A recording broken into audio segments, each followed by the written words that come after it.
Hey everybody, John here with DevCentral, and this is the Security Sidebar live stream where we come to you with all kinds of security stuff. It's going to be amazing today. We get to connect, and as we always do, we're streaming live to YouTube and LinkedIn and Periscope and Facebook and all the places, right? So I would encourage all of you to interact here. You know, type in those questions, those comments, and we'll answer them.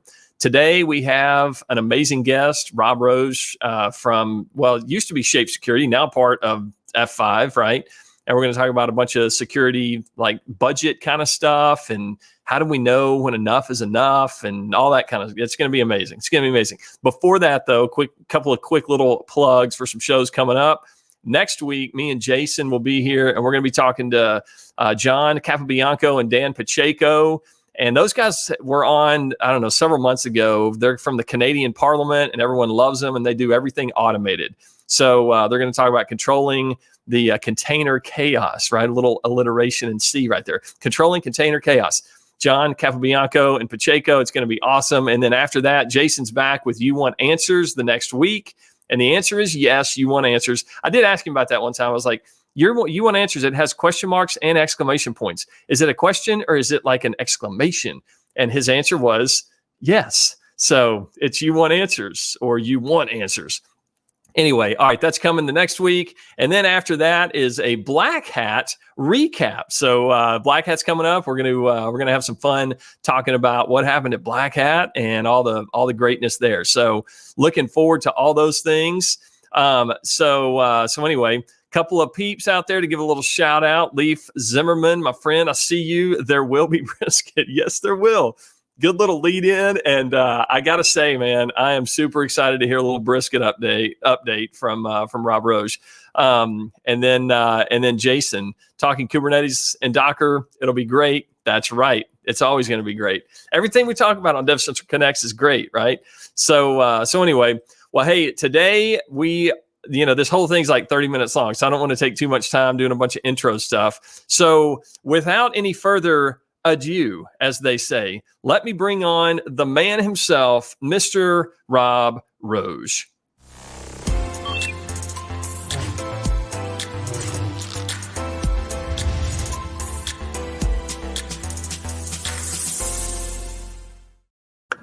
Well, my friend, Mr. Rob Roche, how are you doing today? Welcome to this live stream, DevCentral. Doing great. It's good to be here. Thank you. Awesome, man. Hey, by the way, I love the glasses. It's very studious, very, very sophisticated look today. I love it. It's part of getting older. I barely passed my driver's license test without the glasses, so now I'm wearing glasses. No kidding. Not to chase a rabbit here for a minute, but that's how I had glasses. I had the little laser surgery done like years ago. But when I was in high school, I took my driver's license test. That's how I really found out that my eyesight was completely screwed up and I needed glasses. So way to go, driver's license people, right? Well, I passed, but I'm like, I should probably get some. Yeah. It's like, I did pass, but just barely. So that's awesome, man. That's awesome. Hey, super quick, got to give a little shout out again. I see Kyra out there, says hi. Hi, right back to you, Kyra. It's good to see you today, and we are excited to talk security. But hang on, Rob, before we talk security stuff, and I don't want to spend too much time, I got to get an update on the barbecue briskets. You have a website, if I remember right, and that whole thing. How's the barbecue going? It's been really busy. So I cater on the side. So I have a side gig. Started during COVID.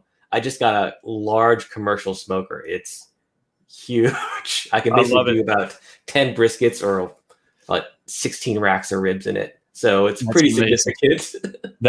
Rob, that's how it should be. That's how it should be, right? Well, on top of the other two smokers I have. So my wife is not that happy with me, but it's been going really well. Yeah. Rob, I've never been to your house, but I picture your backyard or whatever is just full of nothing but smokers, That and a pig roasting box and a grill. So yeah. Oh, that's right. I forgot about the whole like full roaster.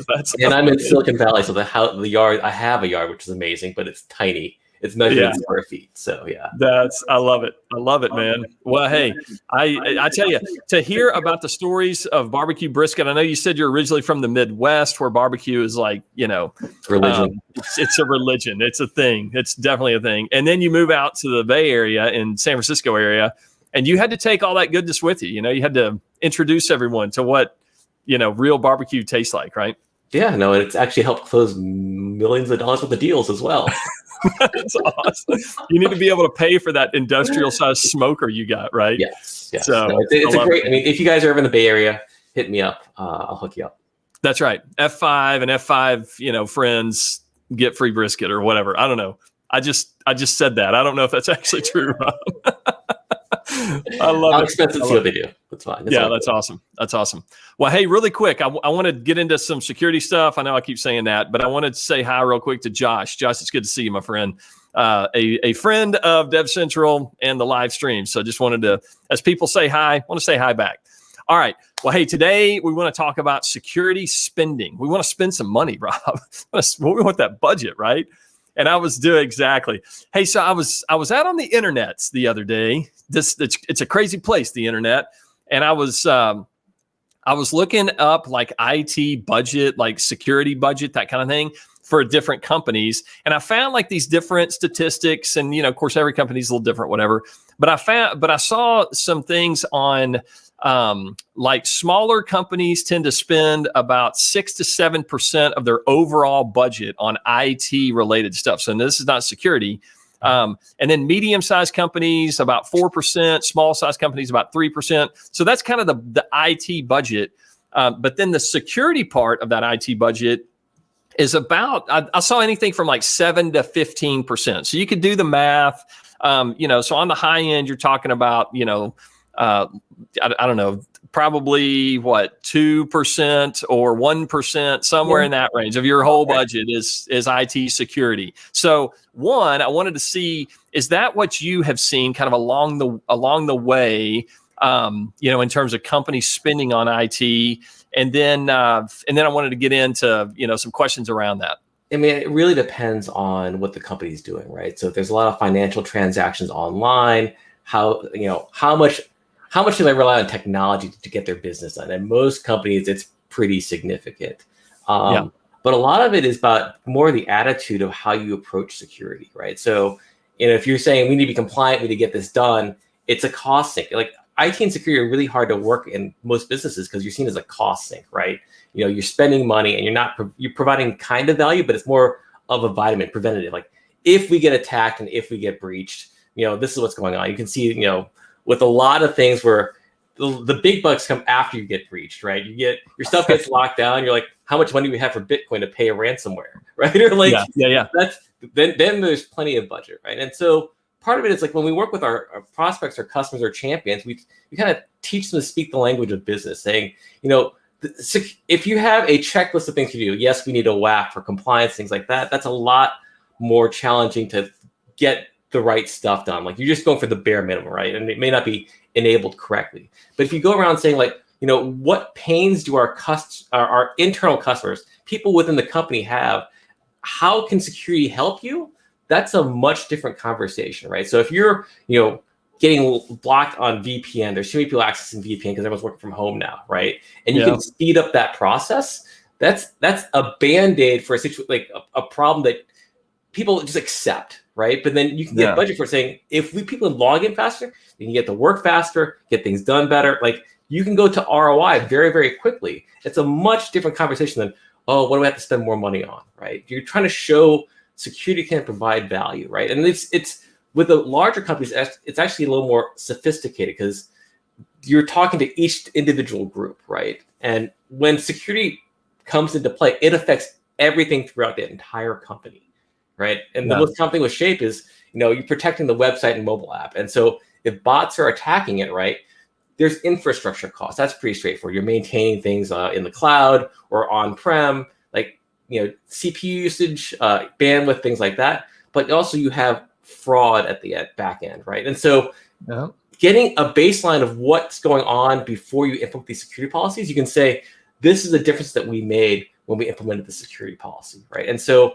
it's not just kind of, the spend is about the same most of the time. Maybe it's a little more because you can talk and justify it more, but it's how you approach your manager as well as people throughout the company, including the CEO, about how you're doing that spend that makes it very different, right? And we see this a lot when we do these threat briefings. We explain this is what our attackers are doing, and this is how they're making money and hurting your organizations. You have to like kind of give them that little path of like, yes, people are attacking, but they're being blocked by our security, our WAF or DDoS.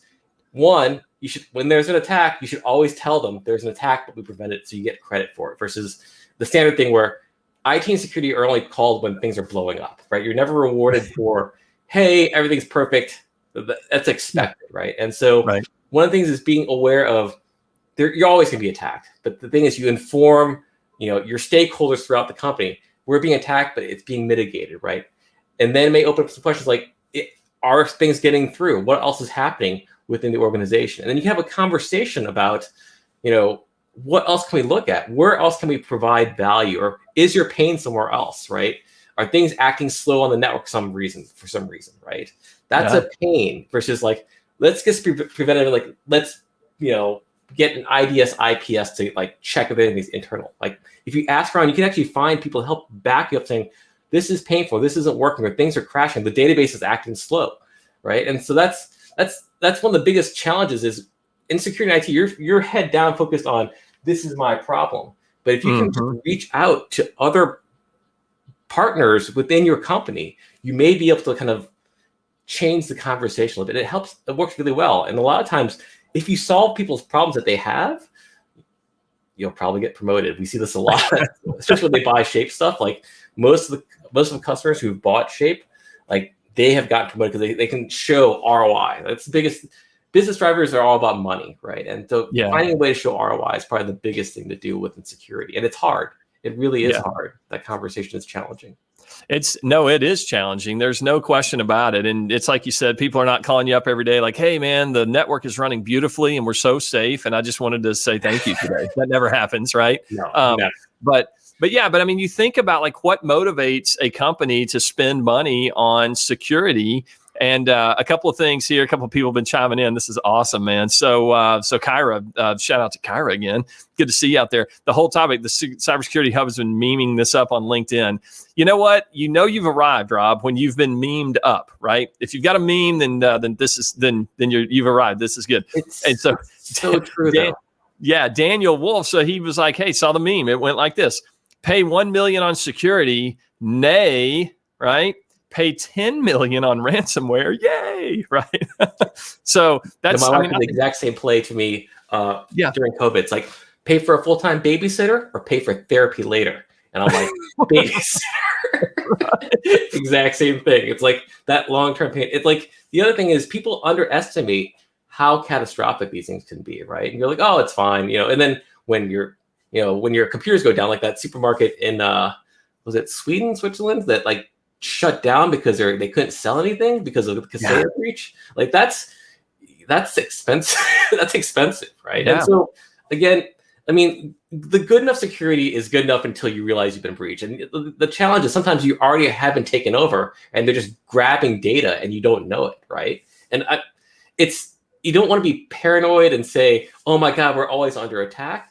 But what's a reasonable amount of defense, right? What can you show? Like, how badly are you getting attacked? Right? We can do things like there's a lot of companies that offer like free probes or free like log file analysis to say, hey, you may have a problem. But like baseline common sense things, like if your website has traffic at 2 a.m, that's probably not legitimate. Right? Like, things like that, or like if you have logins, if your login failure rate, you can see how much logins are going on. If your login failure rate is like below 20%, that's not good. Right. That's just people can fat finger, but on average, right, 20 to 80% is like around a reasonable login rate for human beings typing stuff in, forgetting their password, fat fingering, things like that, or even just password saving thing. But like if it's below that, it's actually bad. But actually, if your login success rate is above 80%, that's also really bad because that means you're probably hit with automation. It's bad. Like, that's not normal human behavior, to log in successfully every single time. And that's fascinating. It's fascinating. It's, and it makes me think about, what, again, the motivation of these companies to say, hey, if I'm going to spend money on, budget on IT, I know you mentioned before the budget prior to an attack is very low. The budget after the attack tends to go up a lot. Now, we would never condone trying to get attacked just to raise your budget, right? That's not the strategy. No. But it does go to the heart of, if you want, whether you're in the security, team or whatever, and you need more budget, then you need to be able to show that ROI. Or as just a company in general, you thinking about what am I doing here in terms of security budgets? Am I trying to just avoid an attack? Am I trying to, what am I trying to do? So I guess, Rob, as you talk to different companies and stuff around different customers and all that, do you get a sense of like what their motivation is, in terms of how they approach security spending? Oh, definitely. You can usually tell by the way, like what the conversation starts as, right? If it starts off, what's the price, right? It's basically someone on top said, we need something. And then they had a checklist of features that they wanted. And then the job is for everyone else to get the lowest price possible that meets all these checklists, right? That's a much more it's a really hard approach, because what you end up with is like the cheapest solution that may meet these checklists, but may not actually address the problem that you want, which is better security, right? And then there's also common things where like, I just want one throat to choke, right? I want one company I can yell at for all my problems. But you look at that, right? And the Kaseya thing is a perfect example where it's like you have a single point of failure now. If that company is compromised, you are owned, right? And you see that with some companies were able to implement Kaseya throughout the entire infrastructure, and so the things that weren't covered were actually safe. But the things that had, Kaseya was managing, like owned, done, right? So I think there will be a push in the future, at least especially with government, that you have to have more than one vendor to provide your security needs. Because if you're compromised by one company, it's done. But I understand the ease of use and things like that, but I think there will be a trend, at least with the larger companies in government, that they have to have multiple security vendors to deal with this. Yeah. There's a lot of that. I mean, it's a big picture. It's a big puzzle to solve because, it's not like, hey, we just got our own little security thing to think about here. There's so many other vendors or third parties or that kind of thing to consider. A lot of these security companies also have tools about how you can explain it to other people who understand the business side, right? So the ROI tools are really, really helpful, but also being able to explain that risk, like what are the chances that something will happen, right? Because if it sounds like,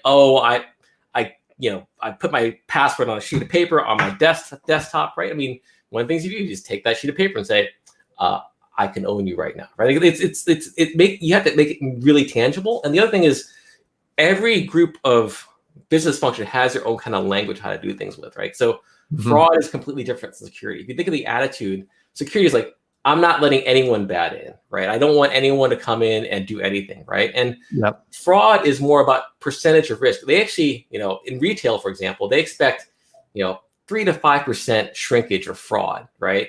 And as long as that's predictable, they're okay with that, right? The challenge is if it's not predictable, right? Because for the Fortune 500s, they're doing things like, we estimate 3% shrinkage. It's on the 10K, right? It's on their financial statements, right? And if they're off, you miss earnings by a couple cents, and that fraud team is in trouble, right?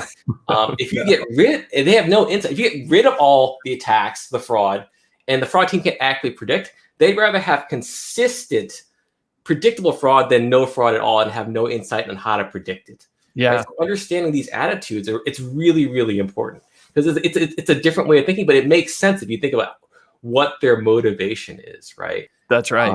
Marketing is the exact same way, right? Marketing is there to drive traffic to websites, bring in Marcom, right? But if you block bots that are adding traffic to a website, that's not the best idea. So you have to explain, like, how would you communicate with them, right? How would you say security can help you, right? So one of the best ways is those bots don't convert, right? They're not going to buy anything most of the time. They're just scraping data, credential stuffing. If you talk to them saying, if you get rid of the bots, your conversion rate percentage will go up, right? Understanding what their motivations are, what their KPIs are, key performance indicators. That's really helpful, kind of like getting allies. And now you're trying to find pain in the org that you're solving versus like, hey, we really need this because it's a security hole. That's a different conversation, right? Yeah. It's knowing the customer, it's knowing the motivation and all that. Just like you said, I think it's fascinating.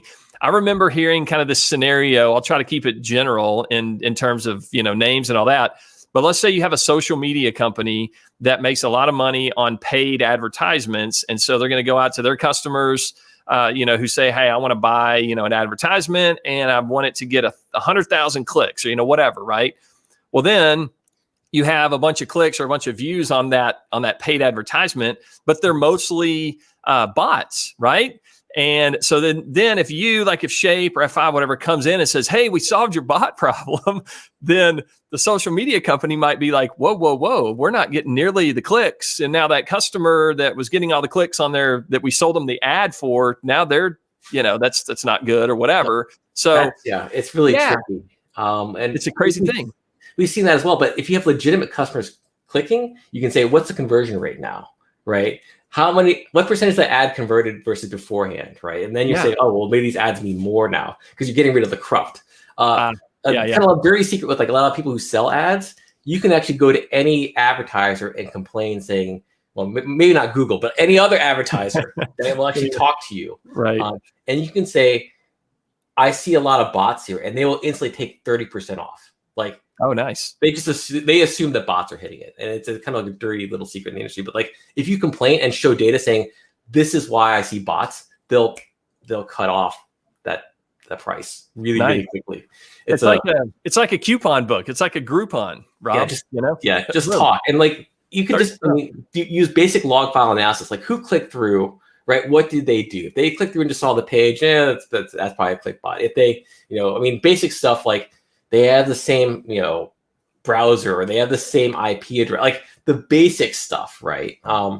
Most clickbots aren't that concerned until you start blocking, right? So most attacks don't get sophisticated until you start blocking them. Then they have to retool and get around stuff, and then it gets more interesting. But again, it's just seeing what's coming into your network, or fake clicking through your site through ads and things like that.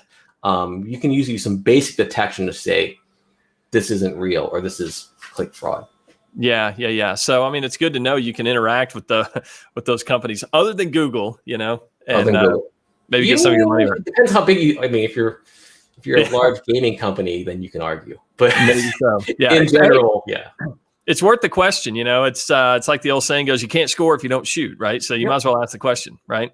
So that's awesome. Well, hey, so I know you talked a little bit ago about this whole, good enough security, when is enough, or when is it good enough, that kind of thing. Mm-hmm. What would you say to someone that's trying to kind of balance all that with, with the budget and with avoiding attack or not wanting to be the next ransomware headline or whatever? What's a good approach? The basics is how much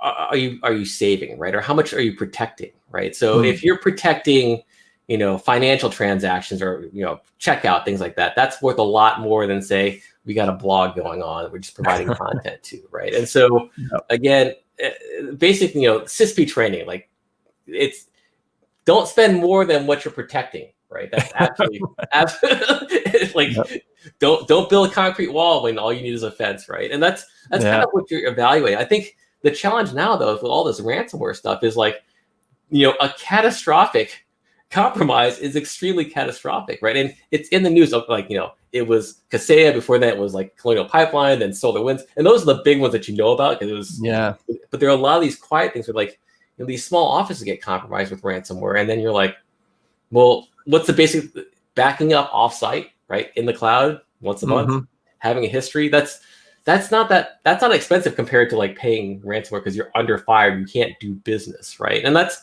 a hard thing. Is trying to show risk. What's a percentage chance that will happen to you? And that's a hard conversation to have without saying here are the examples, concrete examples we've seen, right? Why would anyone ever attack a small business? Because you're defenseless most of the time, right? You have the basics. You have Windows on the open internet with nothing. Right. And then, basic antivirus is fine. But if you get attacked, what's the worst could happen? Right. The computer's locked down. Well, if you have what's your backup plan behind that? So, part of it's the conversation of what are the next steps if you get compromised? And it should be CEO bullet points, like 3, not like detail about what's going on. Like if we get compromised, everything gets shut down. What's the plan, right? Just basics. And this is like for small to medium businesses. For the bigger companies, it's, you have a hot, cold other data center. Like it's a lot more complicated. But small business, you need to have that conversation because, I mean, most small businesses, they're extremely tight on money, right? They spend when they need to. And so that preventative, the vitamin is a really, really hard sell.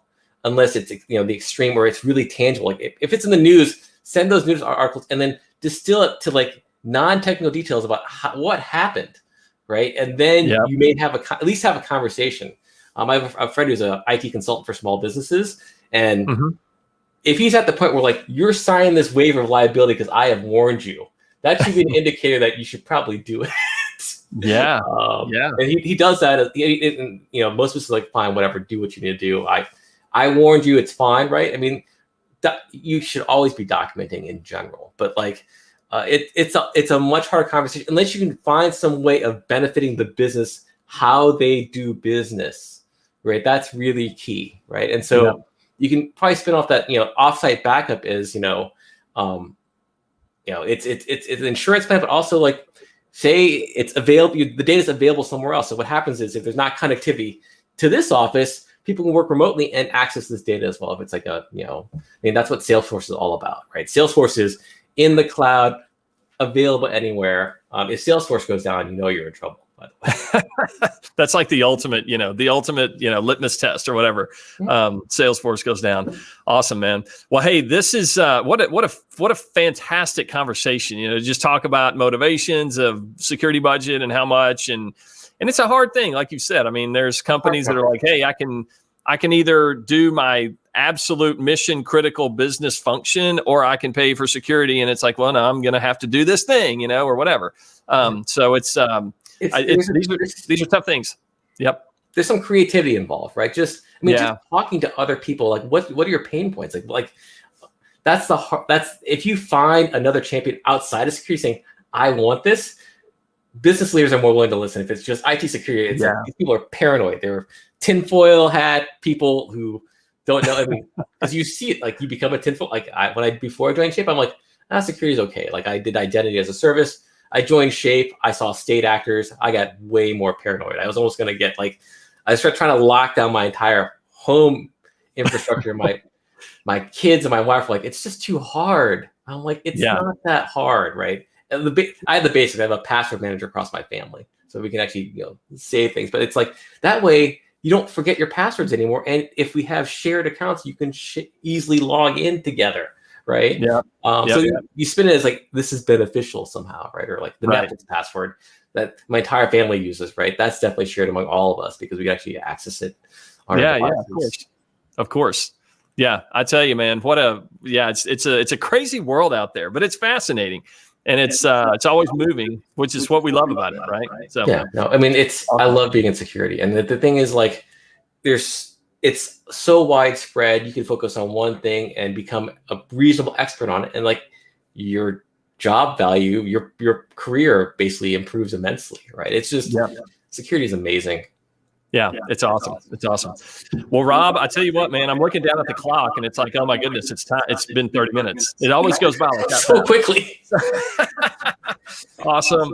It goes by faster than you can spend IT budget in a year or whatever, right? Yeah. So awesome, man. Well, hey, I just want to say thanks for being on today. Thanks for all the insight and all the greatness that you bring, and thanks for doing what you do with Shape and F5. And man, I'd love to have you on again sometime. Thank you. It was a lot of fun. Awesome, man. All right. Take care, my friend, Rob. Right. Good to go, man. Well, Rob Roche, awesome stuff. Not only is he a barbecue brisket aficionado, an expert, he knows a thing or two about security, and we just appreciate him. So what an awesome thing. Well, hey, I see a bunch of chat that happened today. Aurelian, Appreciate you being in there. Let's see, Josh, I want to just shout out a couple people here. Josh, pay for a bad babysitter now and pay for therapy. We talked about that a second ago.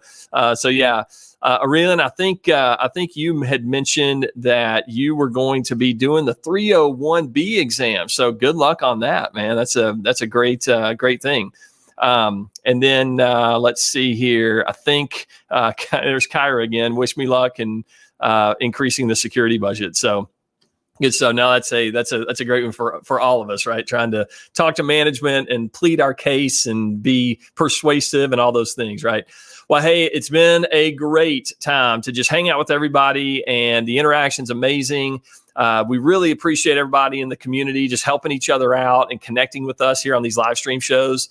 Thanks again to Rob for being on here and just having a fascinating conversation. So again, next week it'll be me and Jason. We're going to talk to John Capobianco and Dan Pacheco.